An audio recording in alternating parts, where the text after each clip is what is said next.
Americans are vastly underestimating the amount in retirement. The same flipping article and story going back to 2000, maybe 2001. It's the same thing, regurgitated year over year over year. It drives me flipping batty.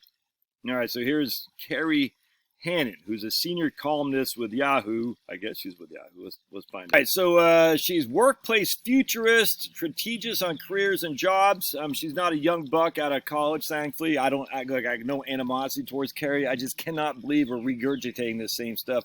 You could write this article every single year and just copy and paste it and just change the dates. It's the same doggone thing, man. It's like LegalZoom for estate planning. It's off the shelf. You change the dates, you change what Fidelity says for the specific numbers, and you just republish the article. And Carrie's got to know this if she's been writing for a while. Never Too Old to Get Rich. She's got some books. Like, I got no qualm with her as a person. It drives you up the wall, man. She has got to know these same. Oh, look at my crabs. Yeah, because I did the cookies. Now, I'm telling you right now, get the crab legs. So much easier. Crack, butter, eat. Crack, butter, eat. You got to really work hard here, and I actually cut my fingers doing that. I don't like to be cutting stuff. All right, so here we go. The average estimate from the folks at a recent Fidelity survey. Let's see, what are they saying? Americans are vastly underestimating the amount. Okay. Huh? Americans are vastly underestimating the amount of money they need to retire for healthcare costs. The average estimate from folks in a recent Fidelity survey was just $41,000. That doesn't make sense. Are they saying that's what Americans think they're going to spend? I guess so. In fact, Americans will spend nearly 8 times that amount, according to the Fidelity.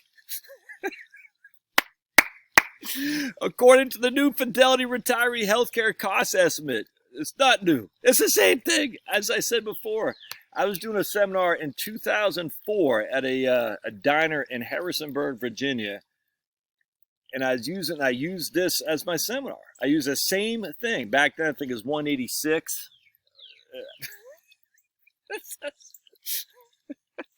Carrie, come on. You got to know this. So Americans will need an average of $315,000 after tax to cover healthcare expenses in retirement, which is up 5% from 2021. The 2022 estimate for single retirees is $150 for men and $165 for women. All right, so here we got Hope Manian, Senior Vice President at Fidelity Workplace Consulting. So let's bring up Hope and see how old she is, because she's got to know they've been repeating these same things. Hold on a second. I looked up Hope's profile on LinkedIn. She's a couple years younger than me. She has her BA from 2001, so she's probably 10 years younger than me or so. She's an actuary at Fidelity. You know, I got nothing but respect for actuaries. But she proudly shared the Fidelity pride flag. You're so oppressed that every corporation in the world and government in the world puts their little flag out there. That's how oppressed you are. It's it's silly. Come on, man. It's just bordering insanity now. We're so oppressed that every single corporation damn well better show their respect for our oppression, and if they don't, by showing their flag. Oh my goodness. Anyway, so it looks like she's a little bit younger than me, but she's only been in Fidelity for about 4 years or so, so she might be ignorant of these articles from Fidelity that go back to the past. And this is not a bash on Fidelity. The whole thing is just silly. It's a bash on the whole advisory industry that pushes this, as I used to. Too often conversations, says Hope, are about retirement folks on the fun parts. But it's important to consider how you pay for those not only happier moments, but also the inevitable cost of healthcare and retirement. How do you know that, Hope? How do you know that too often conversations about retirement folks on the fun parts? Have you actually surveyed people? You've only been with Fidelity for 5 years now. Have you actually been part of the financial planning realm for a long, long time? You were an actuary at Xerox before that. This is not a bash on Hope. Do not take this as I'm bashing her, but how does she know that? It's just scripted crap. This is literally just scripted. Has nothing to do with individuality and experiences. It's just scripted. Because the compliance departments in these firms say, oh, we can't say anything because we don't want to be held accountable by the SEC. All the while hedge funds are freaking running rampant. But let's go after Hope for saying something that's not scripted as opposed to the hedge funds are running rampant. Yeah, that makes sense. About 15% of the average retiree's annual expenses will be used for healthcare-related expenses. 15%. That's interesting. So if 15, and that includes Medicare premiums and out-of-cost expenses. Medicare premiums, as we know, ain't cheap. I run about $550 per person. And Medicare, that's for Part B, Part D, and a supplemental policy and out-of-pocket expenses, co-pays, and things like ears, teeth, and eyes. Yeah, ears, teeth, and eyes. 15%. Isn't that interesting? And that's the average. What does the average skew towards? It's skewed towards those who use a hell of a lot more. We'd want the median. Isn't that interesting? So the average, not the median. And so let's see if they talk the median or they just talk average. Average right there. Okay, so interesting. The averages skew it towards the people who use it more. Obviously, that figure comes with caveats because ultimately what a retiree spend depends on how he or she retires and where they live, their overall health, and the great mystery, how long they live, blah, blah, blah. All right. So right there out of the gate, 15%, that doesn't seem that big of a deal, does it now? It changes the whole dynamics of, see, notice how they did this? You notice how they did this? $315,000 is what you'll need for average. But then we say, how much is the average in terms of expenditures? It's only 15%. You see how the financial advisory firms do that too. They don't say for your $1 million it's going to cost you $10,000 a year. They say it's 1%. So $10,000 a year amortized over 25 years in retirement is a hell of a lot more than sounding than just 1%. It's just all words. Marketing. Now, same thing here. $315,000 is a hell of a lot more than average of 15%. Again, the average is skewed towards the people who use it most. It does not include other health expenses such as long-term care. Okay, and that's where they always, oh my goodness, $315. That doesn't include long-term care. I can't retire. Nice math there, lady. We're still doing this here? Still doing this? Oh boy. Soaring healthcare inflation is driving up the upsurge in expected costs, even if healthcare inflation remains at this level for a short period of time. Okay, so what did the healthcare go up by? 5%, right? Yeah, Fidelity estimates up 5% from 2021. What is Medicare, CMS, the Centers for Medicare and Medicaid Services? What do they say? Oh, 5.5%. What do I use my financial planning software? 5.5%. It's like oh man. All right, let's keep looking. So we talk about a healthy 65-year-old couple entering Medicare will need 71% of their lifetime Social Security benefits. This is such a freaking, I hate it. I hate it with a passion. A healthy 65-year-old couple entering Medicare will need 71% of their lifetime Social Security benefits to cover their medical expenses. 9% more if inflation remained at historical levels. Okay.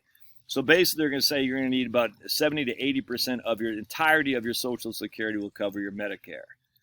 That is such a freaking idiotic thing to say, man. That's so freaking stupid because they're basically, all they're doing is they're going to take your total Social Security benefits and they're going to say, of your total Social Security benefits, you're going to pay $315,000. That's 70 to 80%. It's just freaking fear porn. I hate it. All right, the culprit. Oh, right. This kind of cracked me up. Do you think I tell you, man, look, I was never big on regulating prescription drug prices. Now I am, 100%.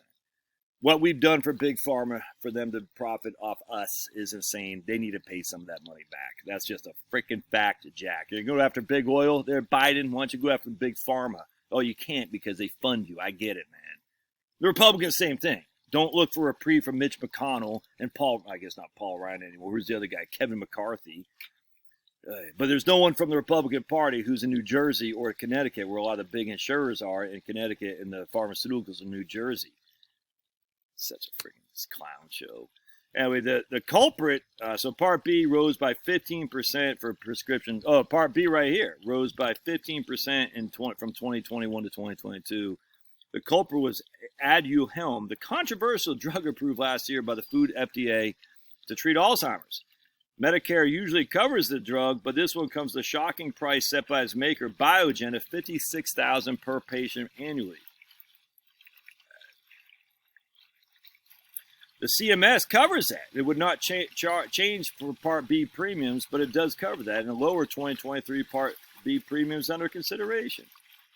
So how much did Biogen get from the taxpayer to help do the research on this? And I don't know the answer to that. How much, though? But we do know that a lot of these companies, they're mandated to get... Did Biogen have another product that's mandated, a pharmaceutical, i.e. MMR, with a DPT, smallpox? I have no idea.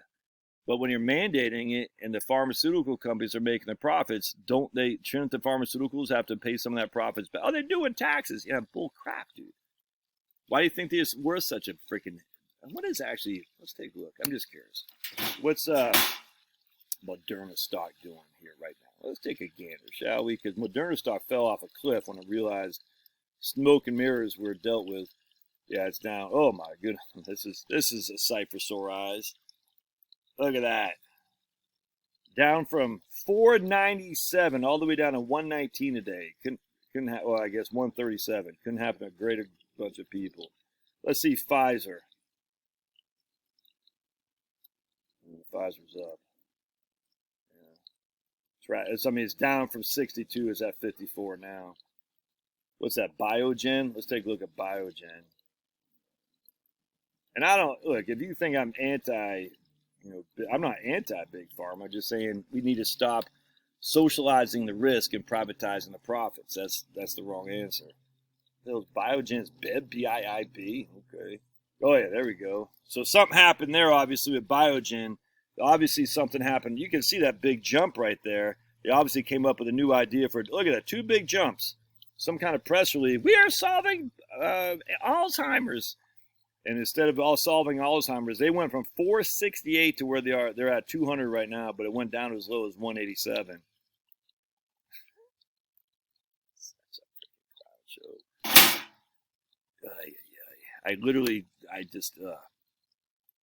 A recent blog post to explore the costs. Medicare can be an excellent insurance program. Free Medicare is available from state health insurance programs. But it's important that note that even on Medicare, you're still going to be on the hook for some number of bills, including long-term care. All right. Anyway, don't care. The whole thing's nuts. If you're, look, I've done this. Look, keep doing it. What's this lady? Biogen or Carrie Hanlon. Keep writing these regurgitated articles. I'll keep debunking it. It gives me content. I'll just keep doing it, and you keep doing it, and then we can feed off each other and sell ads to Biogen, I guess. So doggone frustrating. All right, love your thoughts. We'll see you.